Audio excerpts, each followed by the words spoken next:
What's up, guys? Welcome back into the YouTube channel. So myself and the family have to run into my workplace and we have to fix the Tahoe. So the story goes, I pulled it in at my work Friday to wash all the salt, road grime, all that crap off. Was spraying up underneath of it and went to go start it and it would not start for nothing. So I let it sit overnight, came in Saturday morning, fired right up. I pulled it around there to the front of the building and shut it off and it wouldn't start again. I believe, 90% of me believes it's the fuel pump, because when you turn the key on, you hear absolutely no humming or anything from the fuel pump. So I went ahead and ordered one real quick off of Amazon. I started kind of checking around our local part stores and no one had them. They all set out of stock for like the Tahoes and Suburbans, because they are a different module or sending unit than what like the pickup trucks and stuff run. So I went ahead and did the 2-day prime shipping. It was like 45 bucks.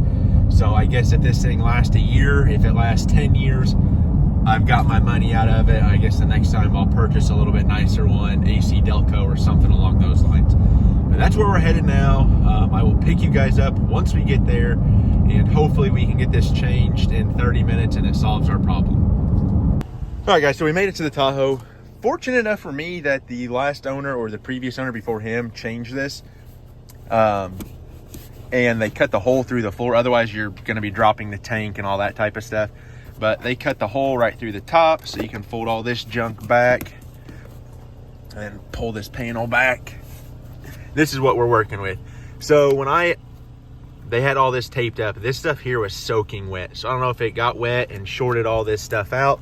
But I brought my line tools. We'd be popping these lines off, taking that off, popping the retainer clip off.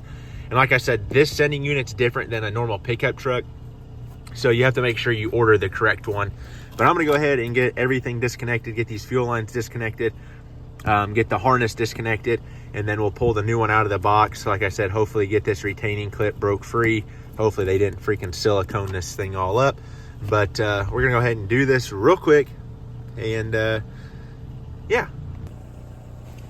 All right, so we have our good fuel line removers here. These are from Harbor Freight, and then I also have a cheaper set from Harbor Freight that's got a little bit more size on it. I don't remember exactly what size these are. I believe they're 3/8, but we should be able to hopefully clip this on there. Maybe.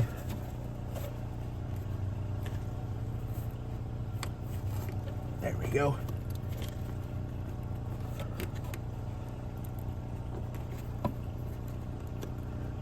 Maybe.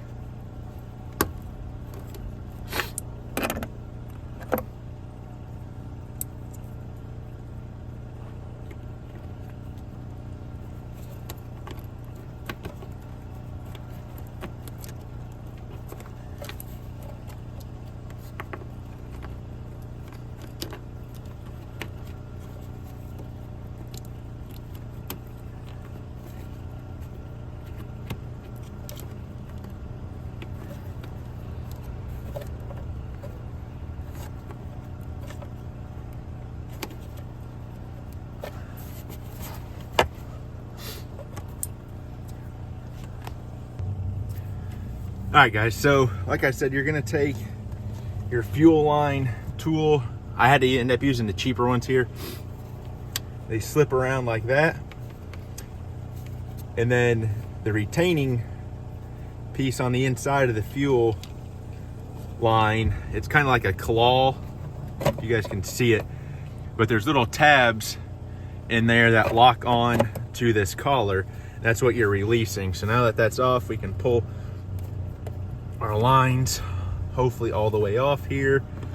Might have to use this to push it off. Oh goodness. There we go. The next thing is getting this retaining ring off, which I need to knock it counterclockwise. So I think I'm gonna tap right here, tap right there, and hopefully get it broke free.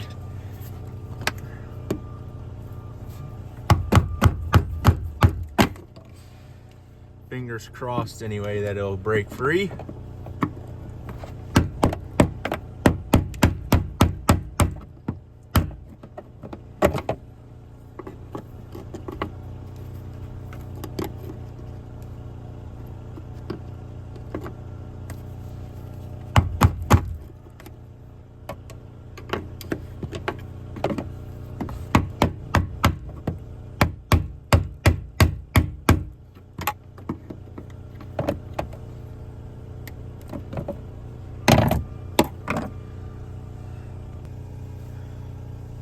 All right, guys, so step 2 is done. I had to go get some spray lubricant, WD-40, and loosen all that shit up to get this collar to break free. Now we just got to get it slipped off and the pump here pulled out like so. We're definitely probably gonna end up making a mess.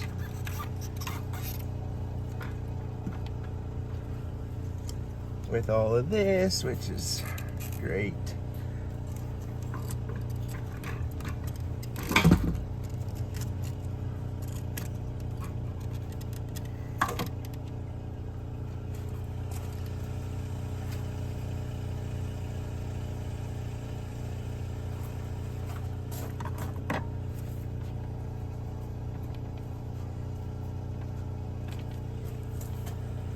So there should be a gasket on that.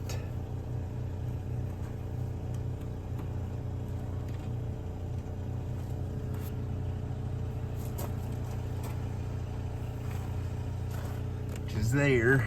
Now, I think I'm gonna go grab the shop vac and try and vacuum all this up real quick, just so I don't knock it into the tank. All right, guys, so I went and got the correct one from O'Reilly. There's a little tab that you're gonna have to lock in. It's manufactured on the actual fuel pump, and then on the tank, there's a little cutout, so you know exactly how it goes in and lines up. We got the new seal in there. Now I just have to finish tapping it all the way around to get it locked in. And then we're going to wire up our new plug, and I'm actually gonna use the good water resistant ones, and then I'll wrap everything in electrical tape and make it nice and neat. But I'm gonna go get some plugs real quick, and then I'll come back and get this one cut off and then get everything wired up. All right, guys, so we got everything plumbed up here. I'm gonna go ahead and wrap everything in electrical tape, get this all nice and tight. But that is how you replace a fuel pump or sending unit on a 97 Tahoe. Like I said, you can be brave and cut through your floor like the previous owner did, or you're gonna have to drop your tank. But anyway, guys, that's gonna do it for this video. If you find this helpful, be sure to give the video a thumbs up, and I'll catch you guys in the next one. Remember, learning as I do, doing I love. I'm the GM man. See you shortly.